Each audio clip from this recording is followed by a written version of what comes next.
vote buying, and attacks on facilities of the Independent National Electoral Commission. He said since the launch of a national campaign against fake news, disinformation, and hate speech in 2018, the ruling party's strategy has been the use of persuasion and enlightenment rather than coercion. He further cautioned purveyors of fake news and disinformation, especially in the run-up to the next year's election, to stop forthwith. The Senate Ad hoc Committee set up for an investigation on the disbursement of development funds to 36 states of the Federation since 2017 has summoned the Minister of Finance, Zainab Ahmed, the Governor of the Central Bank of Nigeria, Godwin Emefiele, and others to appear before it. The Senate had, on the strength of a motion moved by Senator Alain Dume, on the alleged uneven disbursement of development funds to states by the Development Bank of Nigeria, set up a 7-man ad hoc committee to probe the allegation. The committee, headed by Senator Sani Musa at its sitting, resolved to summon the Minister of Finance, the CBN Governor, Managing Directors of the Development Bank of Nigeria, Bank of Industry, Bank of Agriculture, and Director General of Small and Medium Enterprises Development Agency for explanations on criteria used for disbursement of the fund within the last 5 years. Governor Adeboyega Oyetola has charged the Governing Council of the University of Education Ilesha to ensure that the institution competes favorably with others across the globe. Governor Oyetola gave the charge during the inauguration of the Governing Council of the University. Governor's Office correspondent Sanya Onarisde has the story. Of University of Education Ilesha, Osun State, amongst other things, include expansion of teaching scope, research, community services, and producing graduates that can favorably compete with others from any institution across the globe. Inaugurating the Governing Council, headed by former Minister of Health and former Vice Chancellor of University of Ibadan, Professor Isaac Adewole, Governor Oyetola said members of the council were carefully selected because of their experiences and belief of the state government in their ability to deliver. The governor emphasized that converting the College of Education Ilesha to university was as a result of his administration determination to expand on access to quality education delivery. Your individual character and rich experience in your distinguished professions, which are critical to the takeoff of this university, have recommended you for this appointment. I thank you for accepting to serve in this capacity. Are you all aware the idea of this new university has become necessary to further expand access to qualitative education, among other opportunities for our young population?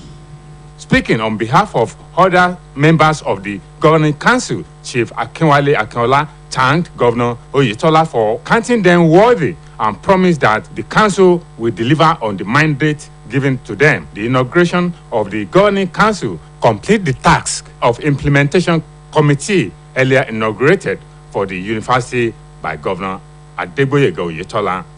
From the Governor's Office, Saya Onoride reporting. The Osun State Commissioner of Police, CP Faleye Olaleye, has held a meeting with the security chiefs ahead of preparations for the successful transition of government in the state. The security chiefs, coordinated by the Commissioner of Police, inspected Osogbo City Stadium, Omo West area, the venue of the program, and went around the metropolis on Operation Show of Strength. In view of this, the Commissioner of Police, in collaboration with other sister security agencies, assured members of the public of adequate security before, during, and beyond the transition program. The CP equally enjoined parents and guardians to warn their wards to stay clear of anything that will cause breach of peace, as anyone caught will face the full wrath of the law. I'm now moving to the sport. Chairman of the Interim Management Committee of Nigerian Professional Football League, Gbenga Elegbeleye, has assured that the new NPFL season will start before the end of the year. The Nigerian top flight has been on break since July, with the IMC inaugurated by the Sports Ministry to replace the league management company in October. The The IMC boss gave the hint to journalists in Abuja, and a further check with close sources to Elegbeleye confirmed that the commencement of a new NPFL season is in the pipeline. The IMC and representatives of the 20 NPFL clubs met in Abuja, where Elegbeleye revealed that the commencement day for this season's elite league will be made known after approval from Nigerian Football Federation. While the IMC has been urging clubs to complete their club's licensing with the deadline already over, the level of compliance remains to be seen, with reports that the new NPFL season will be played in an abridged format. And now to the foreign stories. China's COVID-19 cases are surging towards record highs, signaling more pain for the world's second largest economy as hopes fade for a quick exit from Beijing's draconian zero-COVID policies. The National Health Commission reported 29,157 infections nationwide for the previous day, close to April's peak. China's daily caseload peaked at 29,411 on April, when Shanghai was several weeks into a punishing lockdown that prompted food shortages and rare displays of social unrest. The rising cases come as a video circulating on social media appeared to show fresh worker unrest at a massive manufacturing facility in the industrial city of Shenzhen. It was reported that people were seen smashing surveillance cameras and windows, pulling down barriers and arguing with Hampshire-seated officials while chanting for their pay. Reports say two sources with knowledge of the matter confirmed protests at the Shenzhen facility but declined to provide further details. More than 26,400 infections classed as asymptomatic were reported in Shenzhen and Chongqing, megacities in southern and central China, respectively, that are home to more than 35 million people. China's economy is expected to struggle to reach 3% growth in 2022, which will be one of its weakest showings in decades. And still on the foreign scene, Ukraine's security service and police have raided a 1,000-year-old Orthodox Christian monastery in Kyiv to counter suspected subversive activities by Russian special services. The sprawling Kyiv monastery of the Caves is a Ukrainian cultural treasure, and its cathedral, churches, and other buildings are a UNESCO-listed World Heritage Site. Overlooking the right bank of the Dnieper River, it is also the headquarters of the Russia-backed wing of the Ukrainian Orthodox Church and falls under the Moscow Patriarchate. The Ukrainian Counterintelligence and Counterterrorism Service said the search was part of its systematic work to counter the subversive activities of the Russian special services in Ukraine. In Russia, Kremlin spokesman Dmitry Peskov accused Ukrainian authorities of waging a war on the Russian Orthodox Church. He described the search as another link in the chain of aggressive actions against Russian Orthodoxy. And that ends the Midday News on Osbc TV. It was edited by Michael Adeniyi. Please join us at 3 for the state news. Good afternoon.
ọyẹ ìtẹ̀lé mi ká lọ gbogbo ọmọ ìpínlẹ̀ Ọ̀ṣun ìpínlẹ̀ ọmọlúwàbí gbogbo Nàìjíríà pátápátá ìjẹ́ lọ Osbc ilé àwíyé lókè balẹ̀ gangan ní ìlú Òṣogbo òròkè àsálà orí ìróyòrè móròdé o sílò omi o dírẹ́bà gbé mi òdodo ọ̀rọ̀ o dírẹ́bà gbé mi kọ́bá ti gbé mi dóṣogbo o sílò omi o máa béèrè Osbc máa béèrè ilé àwíyé máa béèrè amóhùnmáwòrán o.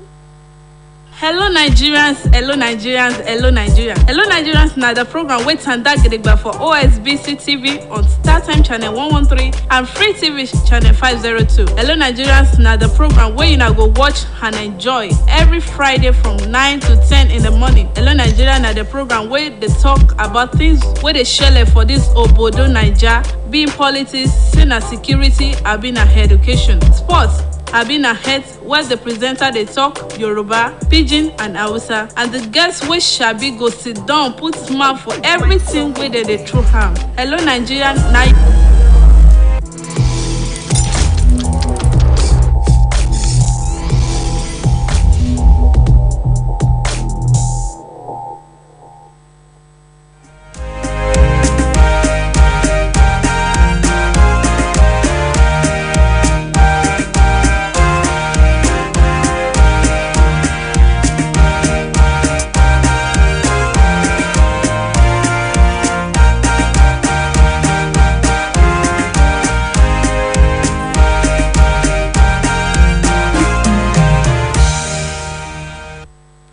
Ẹ káàsán, ìròyìn ọjọ́ kan rí Kamil Abdulrahim lóníròyìn yín.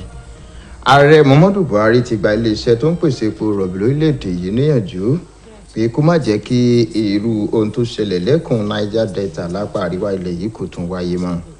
Ààrẹ Buhari gbámọ̀ràn yìí kalẹ̀ lásìkò tó ń ṣèfilọ́lẹ̀ àkànṣe iṣẹ́ tó pè ní Kromani Integrated Development Project ní Barampo lágbègbè tó wà láàrin ìpínlẹ̀ Bauchi sí Gombe, èyí tó jẹ́ ibùdó ìpèsè epo rọ̀bì àkọ́kọ́ lápá ìlà oòrùn ilẹ̀ yìí. Ààrẹ Buhari sọ fún iléeṣẹ́ epo rọ̀bì àti àwọn lájọlájọ lẹ́ka náà pé kí wọ́n kẹ́kọ̀ọ́ látara ìrírí nípa ìpèsè epo lẹ́kùn Niger Delta látẹ̀yìnwá. Ó ṣàlàyé pé láì fi béèrè orí epo rọ̀bì ṣe já wálẹ̀ lọ́jà àgbáyé ṣe, síbẹ̀ orílẹ̀-èdè Nàìjíríà sì náwó ribiribi ṣẹ́ka ètò ìpèsè epo rọ̀bì fún ìdẹ̀rùn àwọn ọmọ orílẹ̀-èdè Nàìjíríà. Ààrẹ Buhari sọ pé àkànṣe iṣẹ́ náà ló jẹ́ àkọ́kọ́ rú ẹ̀ tí àṣeyọrí yóò wáyé lórí rẹ̀ láti àìmọye ìgbà tí ìgbésẹ̀ ti ń wáyé láti jẹ́ kí irú àkànṣe iṣẹ́ bẹ́ẹ̀ tó dá lórí ètò ọrọ̀ ajé kó wà lẹ́kùn náà tó sì pè fún àmójútó tó péye lórí rẹ̀. Ìjọba àpapọ̀ ti ké gbàjarè lórí bí ayédèrú ìròyìn tó ń gbòde kan ṣe ń fojoojúmọ́ peléke sí èyí tí wọ́n fi ń ṣì àwọn aráàlú lọ́nà tó sì kìlọ̀ pé ó léwu fún àṣeyọrí ìdìbò gbogbogbò ọdún tó ń bọ̀. Mínísítà fẹ́tò ìròyìn àti àṣà Alhaji Lai Mohammed ló sọ èyí di mímọ̀ lásìkò ìpàdé oníròyìn ẹlẹ́ẹ̀kẹrin irú ẹ̀ níbi tó ti ṣàlàyé nípa ọ̀kan-ò-jọ̀kan àṣeyọrí ìjọba ààrẹ Muhammadu Buhari látọdún 2015 sí 2023. Mínísítà ṣàlàyé pé ayédèrú ìròyìn àti báwọn èèyàn ṣe ń ṣì aráàlú lọ́nà jẹ́ ìpèníjà gbòógì fétò ìdìbò, yàtọ̀ sí ìwà ọmọ gànfẹ́, ìpèníjà ètò ààbò rírà àti títa ìbò, ìkọlù sáwọn ibùdó àjọ elétò ìdìbò ilẹ̀ yìí.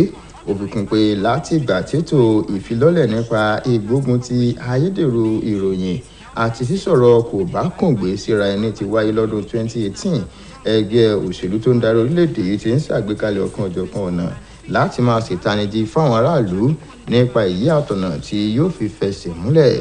Ó wá rọ gbogbo àwọn atúrọ́ tàbí èlùbọ́ tí wọ́n ń pera wọn lóníròyìn láti dẹ́kun ìṣesíbẹ̀ pàápàá jùlọ ní báyìí tètò ìdìbò gbogbogbò ọdún tó ń bọ̀ súnmọ́lé.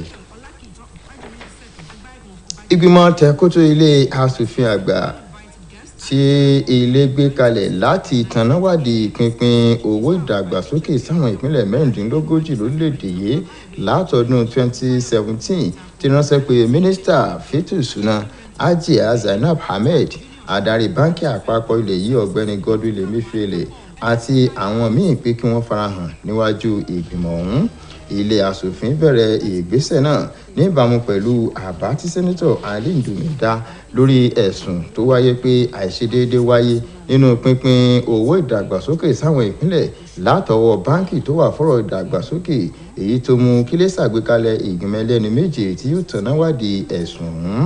ìgbìmọ̀ náà tí sẹ́nitọ̀ Sani Musa jẹ́ alága rẹ̀ ló pinnu níbi ìpàdé wọn láti ránṣẹ́ pé mínísítà fẹ́tò ìṣúná adarí báńkì àpapọ̀ ilẹ̀ yìí àwọn alámòjútó láwọn ilé ìfowópamọ́ tó wà fọ́rọ̀ ìdàgbàsókè Bank of Industry, Bank of Agriculture àtàwọn olùdarí àgbà fáwọn àjọ olókoòwò kéékèèké pé kí wọ́n wá ṣàlàyé nípa ọ̀nà tí wọ́n gbà pín owó náà láti ọdún 4 sẹ́yìn. Gómìnà ìpínlẹ̀ Ọ̀ṣun Ọ̀gbẹ́ni Adégbóyèga Oyètọ́lá ti rọ ìgbìmọ̀ alámòjútó fásitì ètò ẹ̀kọ́ ti ìlú Iléṣà láti rí dájú pé ìṣọwọ́ṣe ilé ẹ̀kọ́ náà wà ní fẹ̀gbẹ́kẹ̀gbẹ́ pẹ̀lú àwọn akẹgbẹ́ rẹ̀ lágbàáyé. Gómìnà Oyètọ́lá gbámọ̀ràn náà kalẹ̀ níbi ayẹyẹ ìfilọ́lẹ̀ ìgbìmọ̀ alámòjútó fásitì ọ̀hún tó wáyé lọ́fíìsì rẹ̀. Sànyà Ọ̀nàrìndé lẹ́kùnrẹ́rẹ́ ìròyìn àtúpalẹ̀ ohun tó ń bọ̀ rí látẹnu Àbọ́sẹ̀dé Alóńgẹ. lájorí iṣẹ́ ìgbìmọ̀ alámòjútó fásitì ìmọ̀ ẹ̀kọ́ tó wà ní Iléṣà nípínlẹ̀ Ọ̀ṣun ni bí wọn yóò ṣe ṣàmúgbòòrò ètò ẹ̀kọ́ ilé ẹ̀kọ́ gíga náà tí wọn yóò sì tẹpẹlẹ mọ́ iṣẹ́ ìwádìí ṣe àwọn akẹ́kọ̀ọ́ jiná dáadáa kí wọ́n lè dáńtọ́ láti fẹ̀gbẹ́kẹ̀gbẹ́ pẹ̀lú àwọn ojúgbà wọn látàwọn ilé ẹ̀kọ́ fásitì míì yíká àgbáyé. Nígbà tó ń ṣèbúra fáwọn ọmọ ìgbìmọ̀ alámòjútó ọ̀hún tí mínísítà tẹ́lẹ̀ rí fẹ́tò ìlera tó tún ti fìgbà kan rí jẹ́ gíwá fásitì Ìbàdàn ọ̀jọ̀gbọ́n Isaac Adéwọlé jẹ́ alága rẹ̀. Gómìnà Adégbóyèga Oyètọ́lá sọ pé ìjọba ṣa àwọn ọmọ ìgbìmọ̀ alámòjútó náà yàn látàrí ìrírí àti ìmọ̀ tí kò wá wọn ni àti pé ìjọba nígbàgbọ́ nínú wọn pé wọn yóò ṣàmúlò ìrírí wọn ọ̀hún láti ṣe iṣẹ́ tíjọba gbélé wọn lọ́wọ́ dáadáa. Gómìnà tẹnumọ́ pé bí ṣàkóso òun ṣe sọ ilé ẹ̀kọ́ olùkọ́ni àgbà tó wà ní Iléṣà di fásitì jẹ́ ara ọ̀nà àti ìpèsè àǹfààní fáwọn akẹ́kọ̀ọ́ tó nífẹ̀ẹ́ sí ìmọ̀ ètò ẹ̀kọ́ tó pójú owó. Nígbà tó ń sọ̀rọ̀ lórúkọ àwọn ọmọ ìgbìmọ̀ alámòjútó fásitì Iléṣà, olóyè Akínwálé Akínọlá dúpẹ́ lọ́wọ́ gómìnà Oyètọ́lá fún bó ṣe kà wọ́n yẹ fún ipò náà. Ó wá ṣèlérí pé àwọn ò ní já ìjọba àtàràlú kulẹ̀. Àbọ̀sẹ̀dé Alóńgẹ iléeṣẹ́ Osbc. Ọ̀gá ọlọ́pàá ní ìpínlẹ̀ Ọ̀ṣun Ọ̀gbẹ́ni Fálẹ́yẹ Ọ̀làlẹ́yẹ ti ṣe ìpàdé pẹ̀lú àwọn adarí ikọ̀ elétò ààbò ṣáájú ọjọ́ 27 títò ìbúra fún gómìnà tuntun yóò wáyé lọ́nà àtijẹ́ kí ètò náà kó lọ nírọ̀wọ́rọ̀sẹ̀. Ikọ̀ elétò ààbò náà lábẹ́ ìdarí ọ̀gá ọlọ́pàá ní ìpínlẹ̀ Ọ̀ṣun ló lọ ṣàbẹ̀wò sí pápá ìṣeré ìlú Òṣogbo àdúgbò ọmọ West níbi tí ètò náà yóò ti wáyé tí wọ́n sì lọ káàkiri agbègbè láti fi ṣàfihàn pé ìgbáradì tó yẹ ti wà nílẹ̀ fún àṣeyọrí ètò ọ̀hún. Ọ̀gá ọlọ́pàá ìpínlẹ̀ Ọ̀ṣun pẹ̀lú ìfọwọ́sowọ́pọ̀ àwọn ẹ̀ṣọ́ aláàbò yòókù ti wá fi dá àwọn aráàlú lójú nípa ètò ààbò tó péye ṣáájú lákòókò àti lẹ́yìn ètò ọ̀hún. Bákan náà níléeṣẹ́ ọlọ́pàá gba àwọn òbí àti alágbàtọ́ nímọ̀ràn pé kí wọ́n kìlọ̀ fáwọn ọmọ wọn pé kí wọ́n ta kété sí ohunkóhun tó bá lè domi àlàáfíà ìpínlẹ̀ yìí rú nítorí ẹnikẹ́ni tọ́wọ́ bá tẹ̀ pé ó fẹ́ máa dá wàhálà sílẹ̀ yóò fi mú kàtà òfin. Adélé ìgbìmọ̀ tó wà fún àmójútó ìdíje bọ́ọ̀lù aláfẹsẹ̀gbá líìgì ilẹ̀ yìí Ọ̀gbẹ́ni Gbénga Ẹlẹ́gbẹ́lẹ́yẹ ti fìdánilójú rẹ̀ múlẹ̀ pé ìdíje líìgì abẹ́lé orílẹ̀-èdè yìí yóò bẹ̀rẹ̀ padà kọ́dún ìtó parí. Látòṣù keje ọdún yìí làwọn agbábọ́ọ̀lù náà ti wà lẹ́nu ìsinmi pẹ̀lú ìfilọ́lẹ̀ ìgbìmọ̀ tí yóò máa ṣe àkóso ìdíje náà látọwọ́ iléeṣẹ́ tó wà fọ́rọ̀ eré ìdárayá pé kó máa ṣàkóso iléeṣẹ́ tó mójútó ìdíje líìgì ilẹ̀ yìí lóṣù kẹwàá. Adelé alága ìgbìmọ̀ náà ló sòyí fáwọn oníròyìn l'Àbújá tí ìwádìí sì fi hàn pé gbogbo ètò ló ti tò láti bẹ̀rẹ̀ ìdíje náà padà láìpẹ́. Ìgbìmọ̀ náà àti àwọn aṣojú ikọ̀ agbábọ́ọ̀lù Ògùn ni wọ́n sì pàdé l'Àbújá níbi tí Ọ̀gbẹ́ni Ẹlẹ́gbẹ́lẹ́yẹ ti sọ pé ìgbìmọ̀ náà yóò kéde ọjọ́ tí ìdíje ọ̀hún yóò gbéra sọ lẹ́yìn tí àjọ tó mójútó ìdíje bọ́ọ̀lù aláfẹsẹ̀gbá lórílẹ̀-èdè bá fọwọ́ sí i. Nígbà tí ìgbìmọ̀ náà tún rọ àwọn ikọ̀ agbábọ́ọ̀lù tí yóò kópa pé kí wọ́n tètè parí gbogbo ìgbésẹ̀ tó yẹ kí pinpin kó tó bá gbèdéke tí ìgbìmọ̀ náà là kalẹ̀.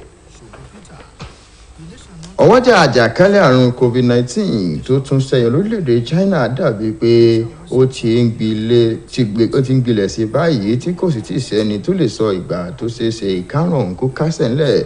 àjọ tó mójútó ètò ìlera lórílẹ̀‐èdè náà ti kéde pé ohun tó lé ní 29,000 èèyàn ló ti lùgbàdì àrùn náà títí oṣù kẹrin ọdún yìí. a rí gbọ́ pé àjàkálẹ̀ àrùn náà ti ṣokùnfà ọ̀wọ́n oúnjẹ. fọ́nrán kan tó ṣàfihàn báwọn òṣìṣẹ́ láwọn iléeṣẹ́ tó ń pèsè nǹkan nílùú Zhengzhou ṣe ń fẹ̀hónú hàn fi hàn pé tí wọ́n ti ń béèrè fún owó wọn ló fìdí múlẹ̀ pé ohun àjàkálẹ̀ ọ̀run tún ti gbilẹ̀ sí i. ròyìn fìdí rẹ̀ múlẹ̀ pé bí 26,000 àti irinwó èèyàn ló ti lùgbùdẹ àrùn ọ̀hún láwọn ìlú tó wà lápá gúúsù àti àárín gbùngbùn China. àjọ aláàbò àti iléeṣẹ́ ọlọ́pàá lórílẹ̀‐èdè Ukraine ti lọ́gbọ̀n ilé ìjọsìn àtayébáyé kan yẹbẹyẹbẹ nílùú Kiev láti pinwọ́ ọṣẹ́ tó fura pé ilẹ̀ Russia tún fẹ́ ṣe. a rí gbọ́ pé ibùdó ìjọsìn náà wà lára àwọn ibùdó ìṣẹ̀báyé tó wà lábẹ́ àkóso àjọ UNESCO. lẹ́yìn tí ìròyìn fi yé ni pé ìgbésẹ̀ táwọn àjọ aláàbò ń gbé wà lára akitiyan láti pinwọ́ ogun tí Russia tó ń gbé ní orílẹ̀-èdè ọ̀hún níṣẹ̀lẹ̀ ní ìgbésẹ̀ yìí wáyé. agbẹnusọ fún ìjọba ilẹ̀ Russia Dmitry Peskov ti fẹ̀sùn kàn pé àwọn aláṣẹ orílẹ̀-èdè Ukraine kọlu àwọn ilé ìjọsìn àtayébáyé tó jẹ́ tiẹ̀ orílẹ̀-èdè Russia.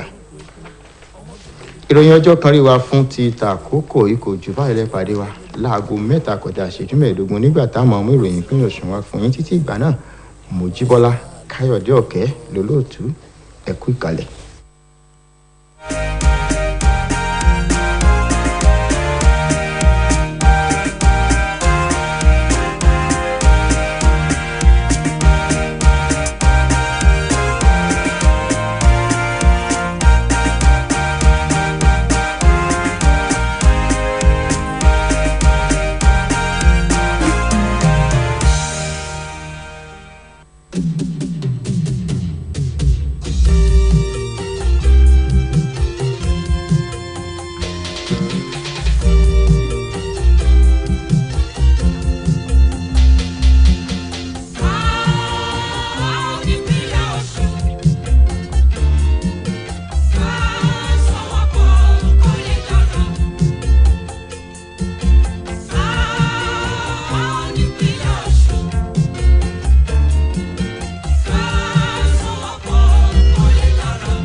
Ẹ jẹ́ ká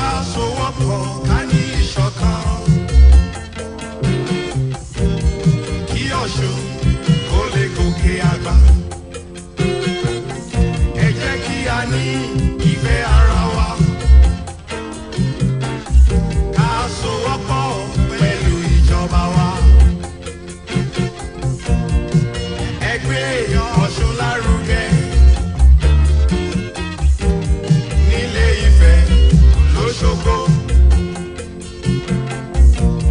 níléṣà lẹ́dẹ̀ léjìgbò nílà ọ̀rọ̀gùn